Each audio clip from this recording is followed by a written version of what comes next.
இன்றைக்கி டிஓசியில் வந்து minimisation of TFA வந்து பார்க்க போகிறோம். ஸோ அதுக்கு வந்து ஒரு டயக்ராம் கொடுத்துருக்காங்க. ஸோ அந்த டயக்ராமில் வந்து ஃபஸ்ட்டு ஆரோ மார்க் போட்டிருக்கதான் வந்து ஸ்டார்டிங் ஸ்டேட்டு, 2 சர்க்கிள் போட்டிருக்குன்னா அதான் வந்து ஃபைனல் ஸ்டேட். ஓகேவா? ஸோ செய்கிறதுக்கு முன்னாடி இந்த டயக்ராமில் ஏதாச்சும் வந்து அன்ரீச்சபிள் ஸ்டேட் இருக்கா அப்படின்னு வந்து பார்க்கணும். அன்ரீச்சபிள் ஸ்டேட்டாக என்ன அர்த்தம்? இந்த ஆரோ மார்க் போட்டிருக்கோம்ல, இந்த ஸ்டார்டிங் ஸ்டேட்லேருந்து எந்தெந்த ஸ்டேட்லாம் என்னால் ரீச் பண்ண முடியலையோ அந்த ஸ்டேட் தான் வந்து அன்ரீச்சபிள் ஸ்டேட். இங்கே வந்து ஏலேருந்து பிக்கு போகலாம், ஏலேருந்து எஃப்க்கு போகலாம்.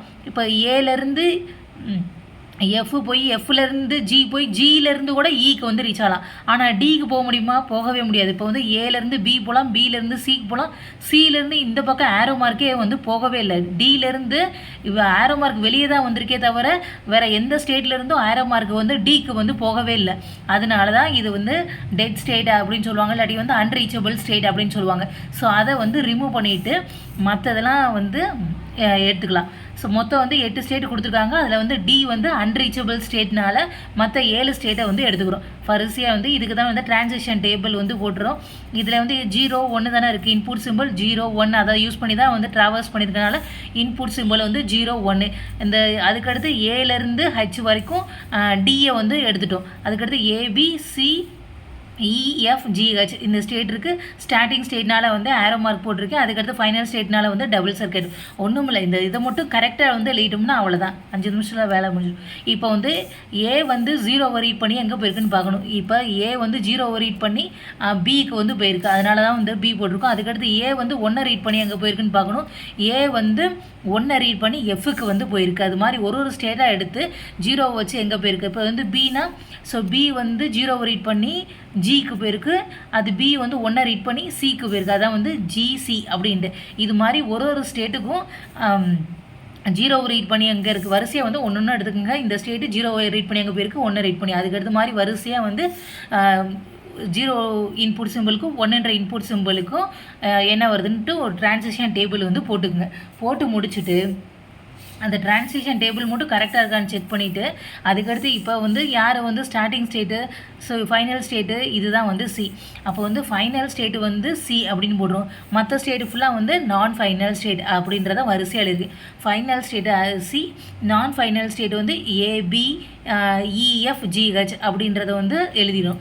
எழுதிட்டு இந்த இதை வந்து ஃபஸ்ட்டு வந்து பை 1 போட்டு இந்த இதை அப்படி எழுதியிருக்கேன். அதுக்கடுத்து வந்து சியை வந்து எழுதியிருக்கேன். இது ஓகேவா? ஸோ இது வந்து என்னென்னா பார்ட்டிஷனிங் மெத்தட், அதாவது எவ்வளோ வந்து அதை வந்து பிரித்து அந்த ஸ்டேட்ஸை வந்து மினிமைஸ் பண்ணணும் அப்படின்றது தான் வந்து இந்த மெத்தட். ஓகேவா? இந்த தான் அப்படியே எழுதியிருக்கேன். இந்த சி வந்து இங்கே எழுதியிருக்கேன் இந்த 2க்குனால. இதை வந்து குரூப் 1 அப்படின்னு வச்சுறேன், இது வந்து குரூப் 2 அப்படின்னு வந்து வச்சுறேன். இதில் தானே அதிகமானது இருக்குது.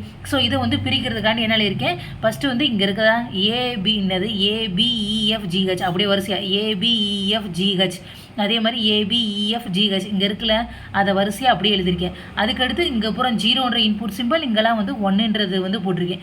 இங்கே வந்து டேபிளில் பார்த்து எழுதிக்கங்க. இங்கே இருக்குல்ல ஏ நாட்டு ஏ வந்து 0 ரீட் பண்ணி எங்கே போயிருக்கு பி, ஏ வந்து 1 ரீட் பண்ணி எங்கே போயிருக்கு எஃப், அவ்வளோதான். இந்த ஏ வந்து 0 ரீட் பண்ணி பிக்கு போயிருக்கு, அந்த டேபிள்லேருந்து பார்த்து எழுதணும்.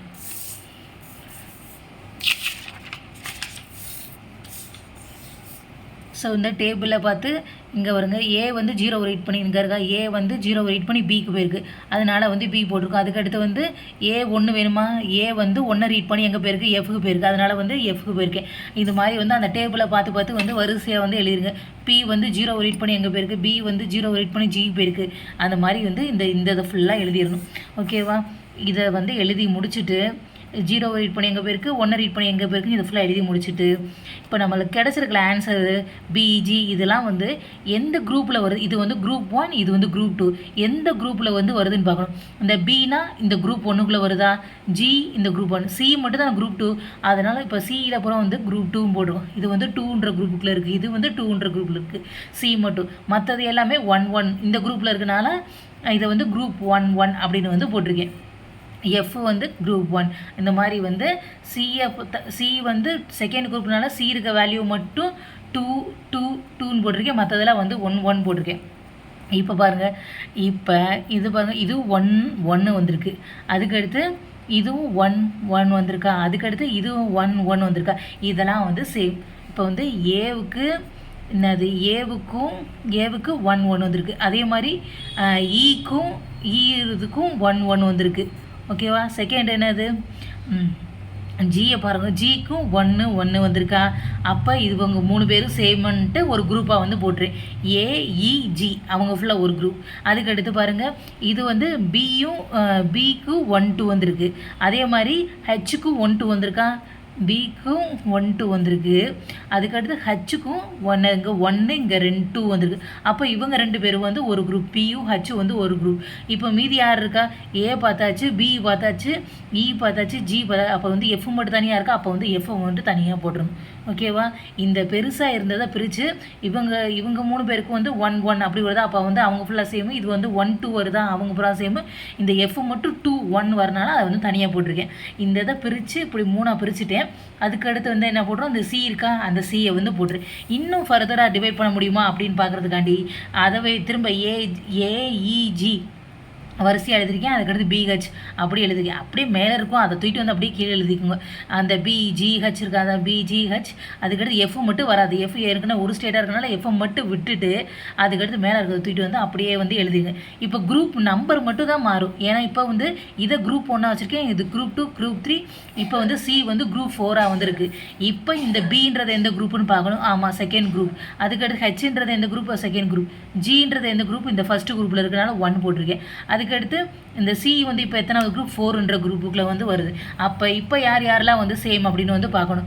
இப்போ மொதல் ஏஇஜி வந்து ஒரே குரூப்னு சொன்னோமா. இப்போ பார்க்குறப்ப இது 2 3 வருது, இதுவும் 2 3 வருதா. அப்போ இவங்க ஏவும் ஈயும் மட்டும் ஒரு குரூப். ஓகேவா? ஏவும் ஈக்கும் 2 3 2 3 வந்திருக்கனால அவங்க ஒரு குரூப். இப்போ பாருங்கள், இவங்க பியும் ஹெச்சும் 1 4 1 4 வந்திருக்கா. அப்போ இது 2 ஒரு குரூப். அதனால தான் பியும் ஹெச் ஒரு குரூப்னு போட்டிருக்கேன். இதில் வந்து 1 1 வரனால இது வந்து தனி குரூப்பாக வந்து போட்டிருக்கேன். இப்போ வந்து ஏஇ பிஹெச் ஜி இது எது வரைக்கும் செஞ்சுட்டு வரணும்னா லாஸ்ட்டாக வந்து வந்ததே திரும்ப வந்துடும். அப்போ அதோட வந்து ஸ்டாப் பண்ணிடும். இந்த இதை எழுதியிருக்கேன்னா இதவே தூக்கிட்டு வந்து திரும்ப வந்து இங்கே பின்னாடி எழுதியிருக்கேன். ஸோ இது ஃபர்தராக வந்து எதுவும் பண்ண முடியுமா, இன்னோட செஞ்சு பார்க்குறோம் எதுவும் மாறுதா அப்படின்ட்டு. அப்போ திரும்ப வந்து ஏஇக்கு மட்டும் எழுதியிருக்கேன். இந்த பிஹெச் திரும்ப பார்ட்டிஷன் பண்ண முடியுமா அப்படின்ட்டு இதை வந்து ஏவுக்கு ஈக்கு எழுதியிருக்கேன், பிக்கு ஹச்சுக்கு வந்துருக்கேன். இப்போ வந்து இது 1 2 3 4 5ன்ற குரூப். ஓகேவா? ஸோ இந்த இதுக்கு எழுதுகிறப்ப இப்போ பி வந்து இந்த செகண்ட் குரூப்பில் இருக்குது. அதுக்கடுத்து எஃப்ன்றது எந்த குரூப்பில் இருக்குது, 4ன்ற குரூப்பில் இருக்கனால 4 வந்து போட்டிருக்கு. இப்போ பார்க்குறப்ப ஏவும் ஈயும் வந்து சேமாக தான் இருக்குது. 2 4 2 4 தான் இருக்குது. அதனால் ஏஇ. அதுக்கடுத்து இது பார்க்குறப்ப இதுவும் வந்து 3 5 3 5 தான் இருக்குது, பியும் ஹச்சும். அப்போ மேலே சொன்னதே கிளை வந்திருக்கான். அப்போ வந்து மாறவே மாறாது, அவ்வளோதான், இதோட முடிஞ்சிருச்சு அப்படின்னு அர்த்தம். இது மாறிக்கிட்டே இருந்துச்சுன்னா அதுக்கடுத்து ப்ராசஸ் பண்ணிக்கிட்டே இருக்கணும். இப்போ பாருங்கள், ஏஇ தான் இருக்குது. இங்கேயும் நம்மளுக்கு கிடச்சிருக்கிறது ஏவும் ஈயும் தான் ஈக்குவலாக இருக்குது, அப்படி வந்துருச்சு. அதுக்கடுத்து பி ஹச்சு பார்த்தோம், பி ஹச்சு தான் வந்து அப்படியே இருக்குது. அதுக்கடுத்து இதெல்லாம் வந்து ஒன்று தானே இருக்குது, ஜிஎஃப்சி அப்படின்னு. அப்போ இதோட வந்து முடிஞ்சிருச்சு, இவ்வளோ தான். ஸோ மொதல் இருந்தப்போ 7 ஸ்டேட் இருந்துச்சு. இந்த இதில் பார்க்குறப்போ ஃபஸ்ட்டு வந்து 7 ஸ்டேட்டாக இருந்துச்சு. இப்போ வந்து சுருக்கி இது 1 இது 2 இது 3 இது 4 இது 5 அதான் மினிமைஸ்டு டிஎஃப்ஏல இப்போ மொத்தம் 5 ஸ்டேட்டாக வந்து கொண்டு வந்துடும். இப்போ என்ன அதுக்கு மீனிங்னா ஏவும் ஈயும் ஒன்று தான். ஈன்ற இடத்துல எல்லாம் ஏ சப்ஸ்டியூட் பண்ணிக்கலாம்.